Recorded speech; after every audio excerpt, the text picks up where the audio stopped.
주시는 말씀 베드로후서 3장 1절부터 7절. 베드로후서 3장 1절부터 7절까지 말씀입니다.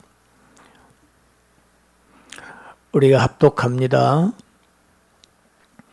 사랑하는 자들아, 내가 이제 이 둘째 편지를 너희에게 쓰노니 이 두 편지로 너희의 진실한 마음을 일깨워 생각나게 하여 곧 거룩한 선지자들이 예언한 말씀과 주 되신 구주께서 너희의 사도들로 말미암아 명하신 것을 기억하게 하려 하노라. 먼저 이것을 알지니 말세에 조롱하는 자들이 와서 자기의 정욕을 따라 행하며 조롱하여 이르되 주께서 강림하신다는 약속이 어디 있느냐?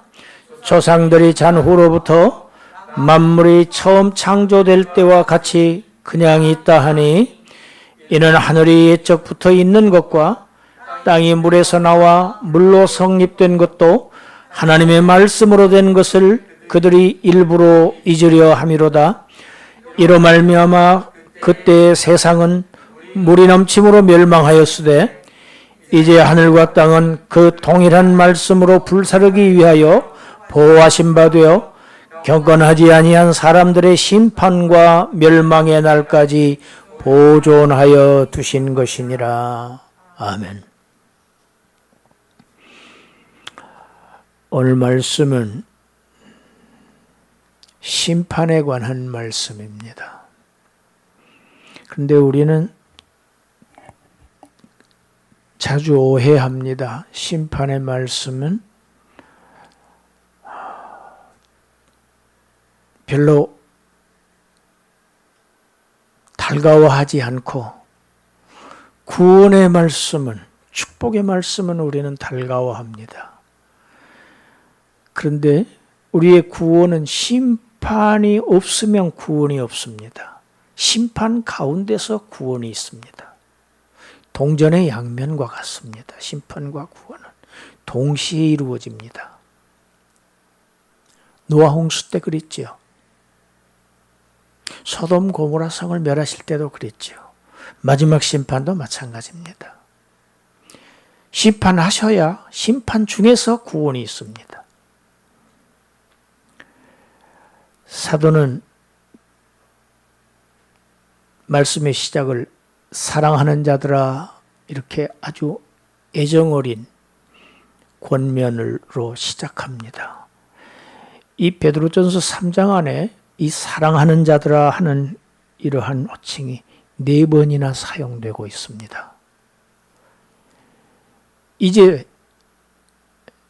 그가 지상에서 3년 동안 섬겼던 그 주님 앞으로 갈 날이 이제 임박한 이 늙은 사도 베드로가 남겨져 있는 이 신앙 공동체 구성원들, 그들을 어떠한 마음으로 대하면서 이 편지를 쓰고 있는지, 이 사랑하는 자들아로 시작하는 이것을 보면 우리가 알 수 있습니다. 내가 이제 이 둘째 편지를 너희에게 쓰는데 이 두 편지를 쓰는 목적이 분명하다.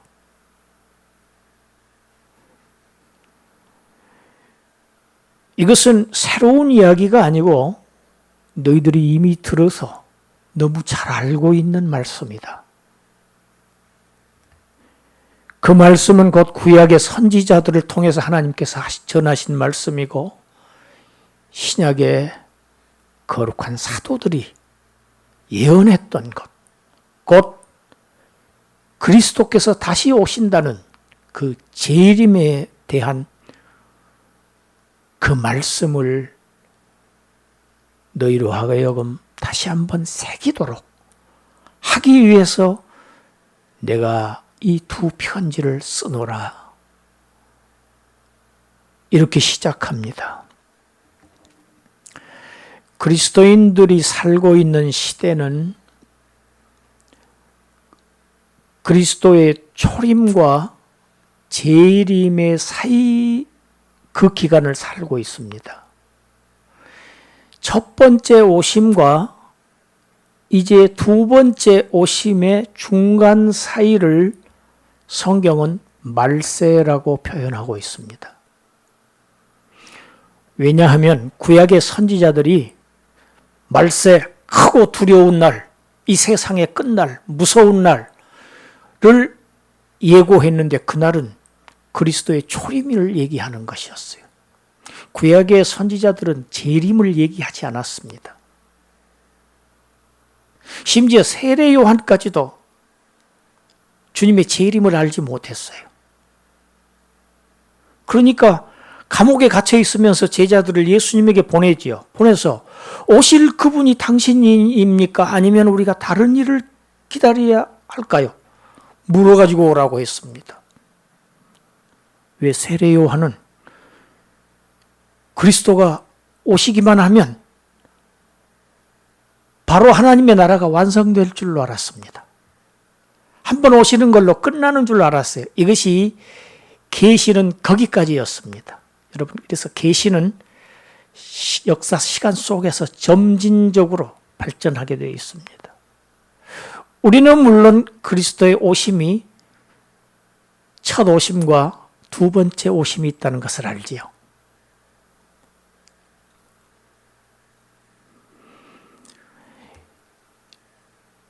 이 초림과 재림, 이 중간을 살고 있는, 이 말세를 살고 있는 이 그리스도인들이 무엇보다도 제일 먼저 우선적으로 알아야 할 것이 있다. 그것은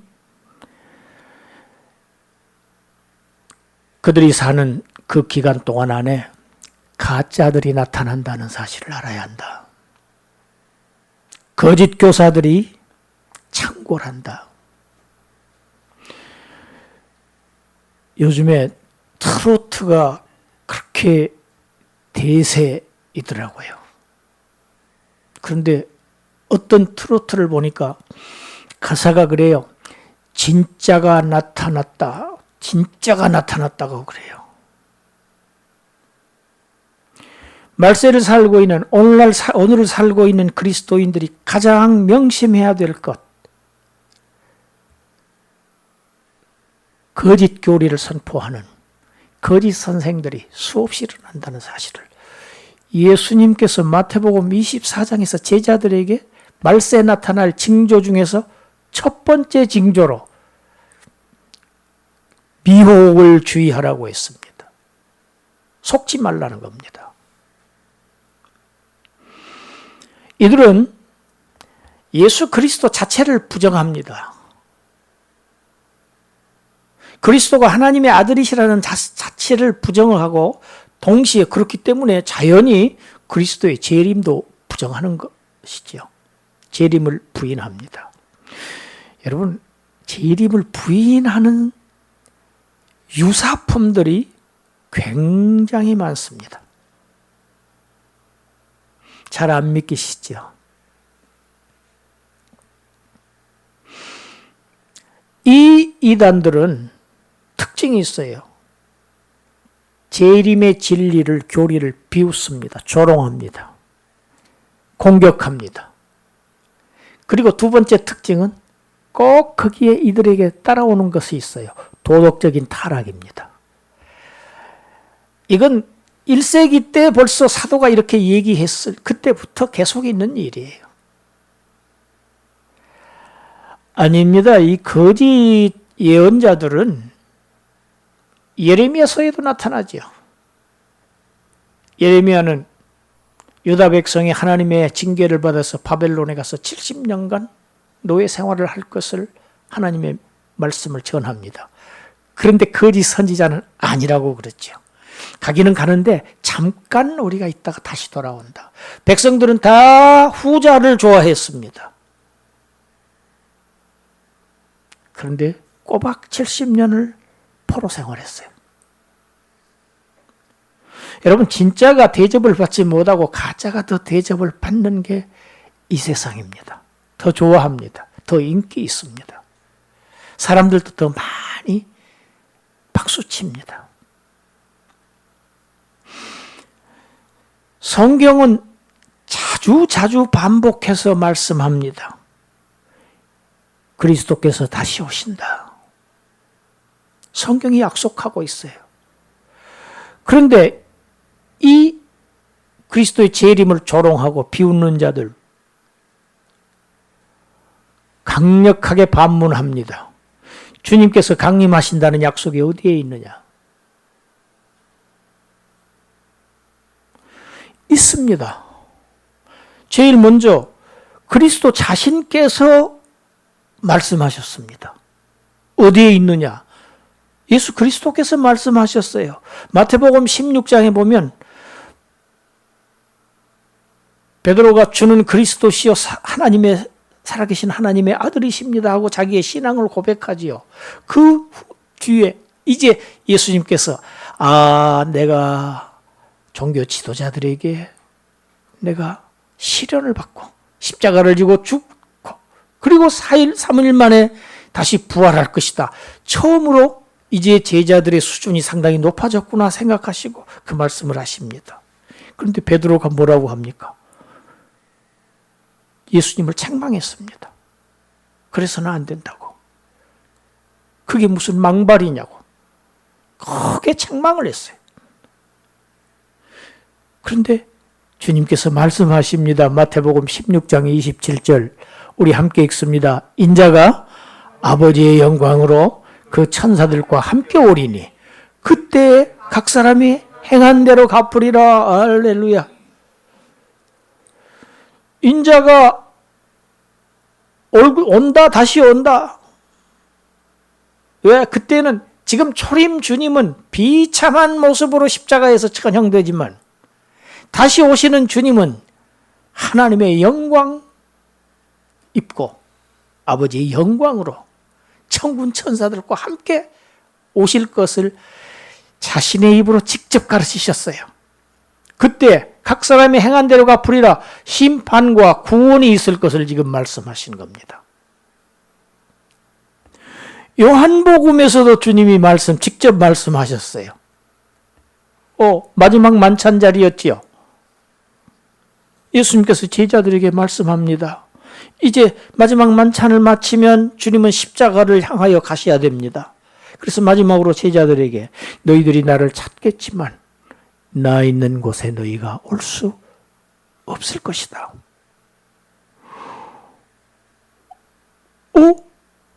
거기가 어디입니까? 베드로가 묻습니다.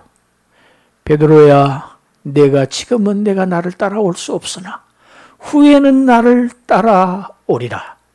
베드로가 어떠한 죽음으로 언제 순교하게 될지를 주님이 예언하시는 것이지요. 그러자 제자들이 근심을 합니다. 아니 3년간 따랐던 주님이 어디로 떠나시는데 우리가 알 수 없는 곳으로 떠난다고 하시니 그곳이 어디입니까? 물어도 답변하시는데 이해가 가지를 않아요.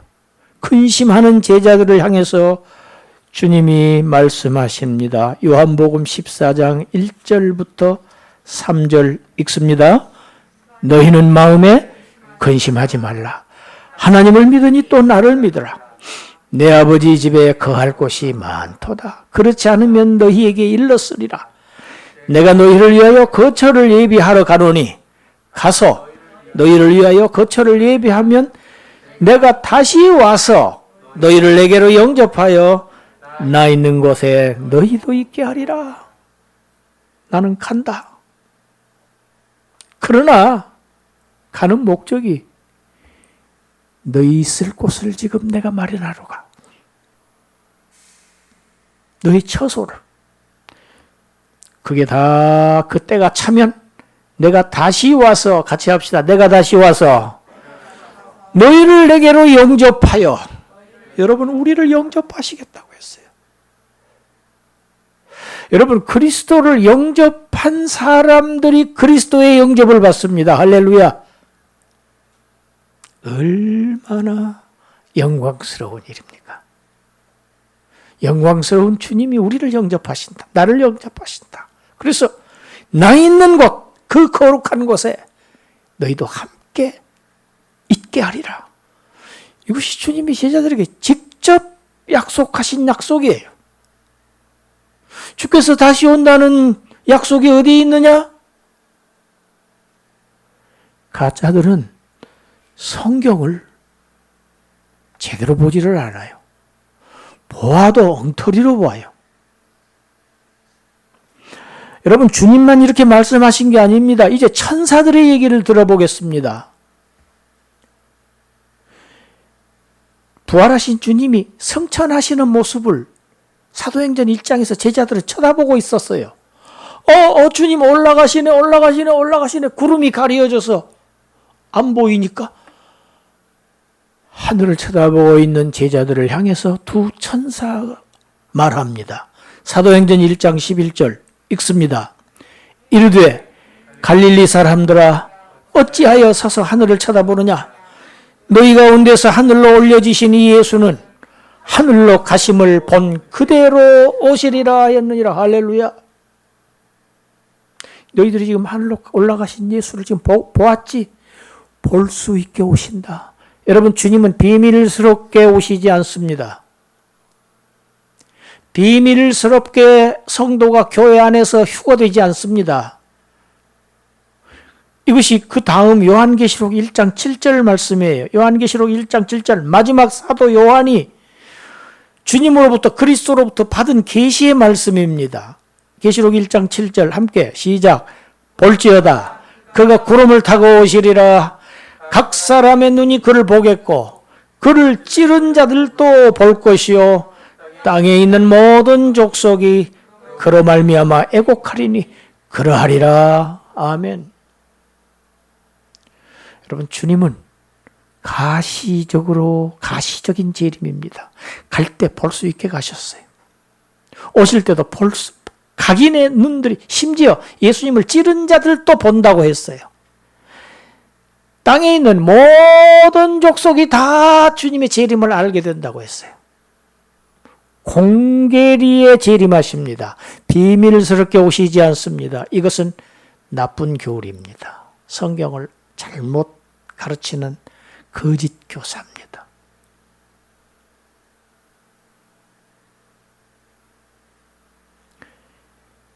주님은 부활의 몸을 가지고 가셨어요. 몸을 가지고 가셨기 때문에 볼 수 있었습니다. 그의 영혼이 올라가신 게 아니에요. 부활체를 가지고 가셨어요.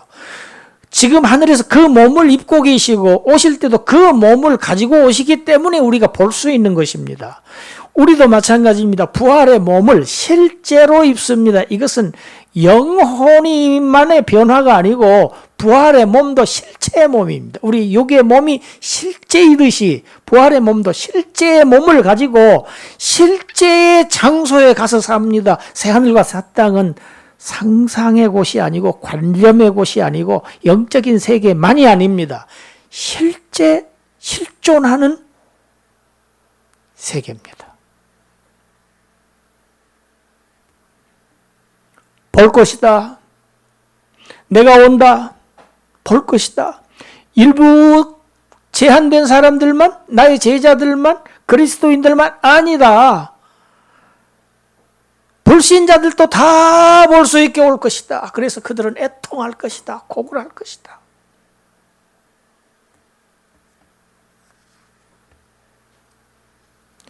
이 외에도 주님의 재림의 약속을 성경 전체에 깔려 있습니다.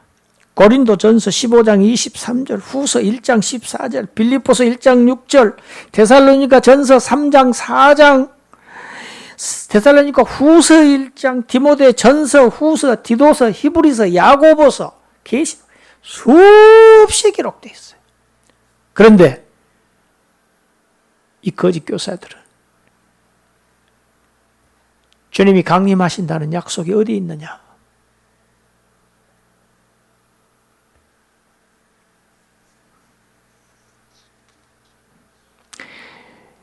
지금 이렇게 이단들은 주님의 재림을 부정합니다. 그런데 특이한 현상이 있습니다. 오늘날의 이단들은요, 내가 재림주라고 하는 이단들이 그렇게 많습니다. 재림을 전에는 부정하는 이단들이 많았어요. 근데 오늘날은 자칭 재림주들이 수백 명입니다. 그 중에서 별로 성공하지 못한 이단들도 있지만은 성공한 자칭 재림주들이 40이 넘습니다. 왕성하게 활동하고 사람들이 아주 성업 중이고 그들의 사역이 성공하고 있습니다. 머리가 똑똑한 사람들 그런데 많이 가서 앉아 있습니다. 이것이 문제입니다. 활발하게 활동하고 있고 그게 먹히고 있다는 사실이 여러분 사단이 강력하게 마지막 때를 준비하고 있다는 얘기입니다. 이들이 주장 오늘 본문에 뭐라고 합니까? 자, 천지 창조 이래 그때부터 지금까지 우리 조상들 시대부터 지금까지 아니 이 하늘 그대로 있지 않냐? 아무 문제 없이 그대로 있지 않느냐? 아니 그런데 무슨 심판이 있다고 하느냐? 하늘 그대로 있습니다. 이유가 있지요. 노아 홍수 심판 때 하늘은 심판의 대상이 아니었어요. 육지가 땅이 심판의 대상이었습니다. 누가 심판의 대상이었습니까? 사람이었습니다. 인류였습니다. 그래서 땅이 저주를 받았습니다. 항상 사람의 죄 때문에 땅이 저주를 받았습니다. 창세기에 보면 아담 때문에 땅이 너로 인하여 저주를 받아서 그래서 땅에서 난 게 가시와 엉겅퀴였어요. 그 가시와 엉겅퀴가 다시 사람을 힘들게 해요. 찌르고 피나게 하고 아프게 하고 고통을 주는 거지요. 구조가 이렇게 되어 있습니다. 그래 땅 위에 있는 모든 생명체들을 하나님이 다 홍수로 쓸어버리신 사건이 노아 홍수 심판이었지요. 하늘은 심판의 대상이 아니었습니다. 하늘은요 그 이전에 이미 아버지의 뜻이 이루어져 버렸어요. 우리가 하늘에서 이루어진 것 같이 땅에서도 이루어지게 하여 주시옵소서 기도하라고 하셨죠? 하늘에서 아버지의 뜻이 어떻게 이루어졌습니까? 천사들 중에서 일부가 반란을 일으켰지요. 하나님을 대적하고 일어났지요. 즉시 내쫓아 버리셨지요. 그래서 하늘은 하나님의 뜻이 완전히 땅이 문제죠. 이제 땅에서 역사하는 거예요. 그 사탄 마귀가 우주의 공중의 권세 잡은 자로. 그래서 할 수만 있으면 택한 백성들도 쓰러뜨리기 위해서 우는 사자처럼 으르렁거리고 있다. 그러니까 지금 사도 베드로가 근신하라, 깨어라 자꾸 이렇게 권면하고 있는 겁니다. 여러분 태초에 하늘과 땅이 어떻게 창조되었습니까? 우리가 너무 잘 압니다. 창세기 1장 1절 2절 읽어봅시다. 태초에 하나님이 천지를 창조하시니라. 땅이 혼돈하고 공허하며 흑암이 깊음 위에 있고 하나님의 영은 수면 위에 운행하시니라. 여러분이 천지, 이 하늘은 우리가 지금 바라다보고 있는 이 하늘을 의미하는 하늘이 아닙니다. 이 천은 이 샤마임이라고 하는 이 단어는 천상의 세계를 의미합니다. 하나님의 보좌가 있고 천군 천사들이. 땅은 언제 나옵니까? 물과 물을 분리하는 과정에서 이 창공, 우리가 보고 있는 이 하늘, 푸른 창공이 나타납니다. 그런데 이 땅이 어떤 상태였습니까? 혼돈하고 공허해서 흑암이, 캄캄한 흑암이 깊음 위에 있었다. 이 깊음이라는 단어가, 태홈이라는 단어가 대양, 큰 바다, 물입니다. 땅을 물이 덮고 있었습니다. 이것이 최초의 땅의 상태였어요. 그런데 하나님이 어떻게 하십니까? 9절 10절 읽습니다. 하나님이 이르시되 천하의 물이 한 곳으로 모이고 묻이 드러나라 하시니 그대로 되니라. 하나님이 묻을 땅이라 부르시고 모인 물을 바다라 부르시니 하나님이 보시기에 좋았더라. 최초의 땅은 물로 덮여 있었고 물을 한 곳으로 물은 모여라 그리고 묻이 드러나라 말씀하시니까 그 말씀대로 되어서 비로소 드러난 것이 나타나는 것이 땅이 나타난 거예요. 그래 땅의 모든 생명체를 하나님이 지으셨지요. 그러니까 하나님의 창조의 과정은 땅을 창조하신 겁니다. 땅을 채우신 것입니다. 그러니까 창조 제3일에 땅은 물로부터 생겨난 거죠. 여러분 그런데 이상하죠. 노아 시대에 하나님은 물로 심판을 하십니다. 어떤 사람을 심판하십니까? 물로 심판한다는 사실을 비웃는 사람들을 물로 심판하셨어요. 그 심판을 비웃고 노아가 전파했지요. 의를 전파하는 노아. 복음을 전파했다는 이야기입니다. 하나님의 심판이 임박했다. 여러분 내가 만드는 이 방주를 타세요. 타셔야 삽니다. 그런데 코웃음 쳤습니다. 여러분 이렇게 빈정되는 일은요. 소돔과 고모라 때도요. 롯의 사위들도 농담으로 여겼더라 그래요. 여러분 전부 농담으로 여기고 받아들이지 않습니다. 웃기는 이야기라고 합니다. 농담이 뭡니까? 웃기는 얘기죠. 하나님의 물 심판, 방주의 구원을 무시하고 멸시했던 이 불경건한 사람들 모두 8사람 빼고 셋의 후손들조차도 가인의 후손들과 다름없는 삶을 불경건한 삶을 살았던 셋의 후손들까지도 노아의 가족 8명을 빼고는 다 세상에서 쓸어버리셨어요. 물로 대청소하신 겁니다. 여러분 대청소 물로 하잖아요. 죄를 악을 다 쓸어버리신 겁니다. 폭력 다 쓸어버리신 겁니다. 성적인 죄악들 그 앞에 많이 있었어요. 셋의 후손들조차도 가인의 후손들과 똑 다름없는 삶을 살았어요. 도저히 함께 할 수 없는 거룩한 백성들이 아주 그 반대편에 서 있는 자들의 딸들이 너무 아름다운 걸 보고는 누구든지 다 자기 아내를 삼았어요. 아주 일부 다처제가 그때부터 시작이 됐어요. 하나님은 세상을 창조하실 때도 물을 수단으로 사용하셨어요. 땅이 물 때문에 나왔어요. 그리고 생명체들 다 물로 인해서 물에게 명령하셔서 자라게 하시라, 생육하게 하라, 번성하게 하라 명하셔서 물로 창조하셨어요. 또 역시 하나님은 물을 가지고 심판하셨습니다. 물은 하나님의 창조의 수단인 동시에 심판의 수단이었어요. 도구였어요. 그런데 이 물에게 명하신 분은 하나님이죠. 하나님의 말씀으로 창조하시고 말씀으로 심판하시고 말씀으로 구원하셨다. 지금 베드로 사도가 하고 있는 얘기의 핵심이 바로 이 얘기입니다. 하나님은 창조주십니다.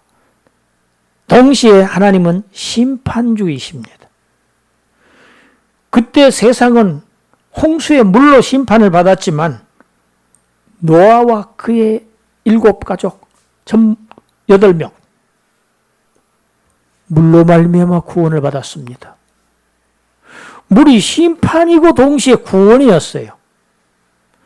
물은 창조의 수단이고 심판의 수단도 되었고 하나님의 구원의 수단도 되었습니다. 이 모든 것은 다 하나님의 말씀으로 된 것입니다. 우리 마태복음 24장 제자들에게 예수님께서 종말에 관해서 세상 끝에 주님 오시는 그날에 이루어질 상황을 마태복음 24장 1절부터 쭉 말씀하시는데 끝부분 다 읽을 수 없으니까 끝부분만 우리가 읽어봅시다. 마태복음 24장 37절부터 39절입니다. 시작. 노아의 때와 같이 인자의 임함도 그러하리라. 홍수전에 노아가 방주에 들어가던 날까지 사람들이 먹고 마시고 장가들고 시집가고 있으면서 홍수가 나서 그들을 다 멸하기까지 깨닫지 못하였으니 인자의 임함도 이와 같으리라. 노아가 아무리 소리쳐 외쳐도 사람들은 꿈쩍도 하지 않았어요. 전혀 듣지 않았어요. 한 사람도 듣지 않았어요. 여러분, 노아 가족 8명만 탔다는 얘기는 무슨 얘기입니까? 사람들은 하나도 안 들었다는 얘기죠. 짐승들만 태웠습니다. 그래서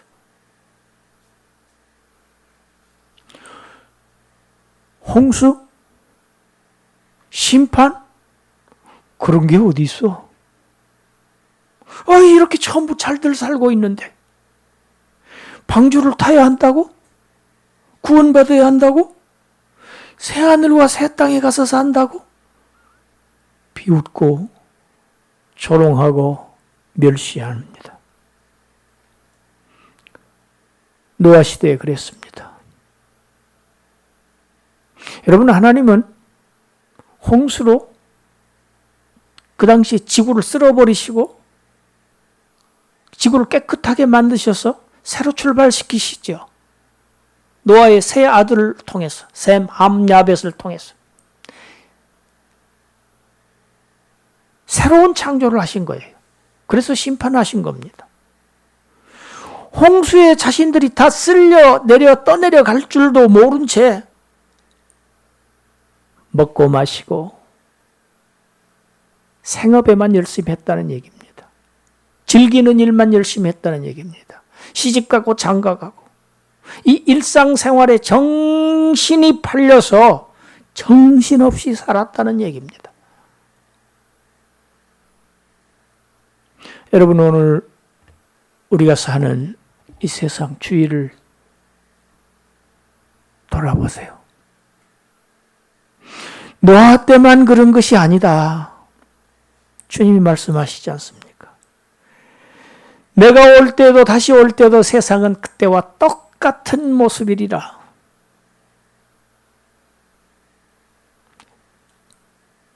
인자의 마음도 그러하리라. 이와 같으리라. 주님이 예언하셨습니다.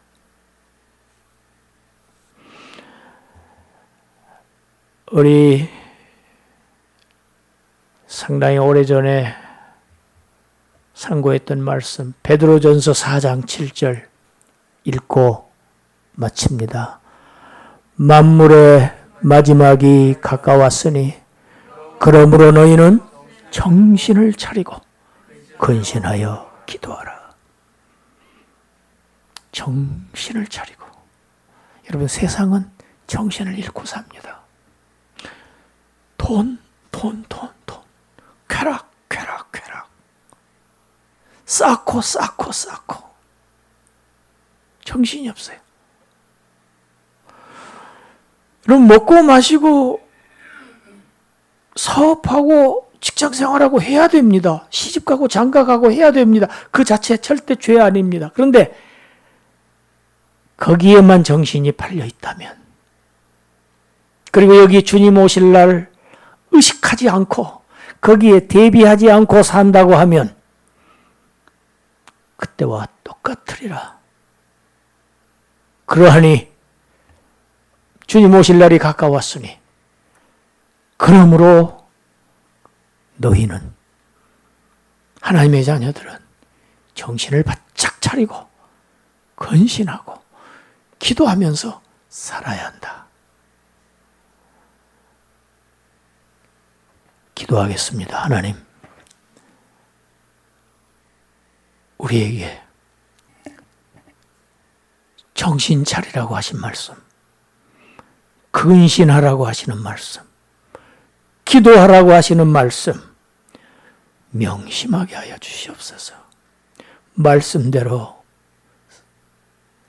주님 오실 날을 기다리며 바라며 소망하며 사는 그러한 하늘 백성들로 살아가게 하여 주시옵소서. 목적 있는 삶을 살게 하여 주시옵소서. 예수님 이름으로 기도드리옵나이다. 아멘.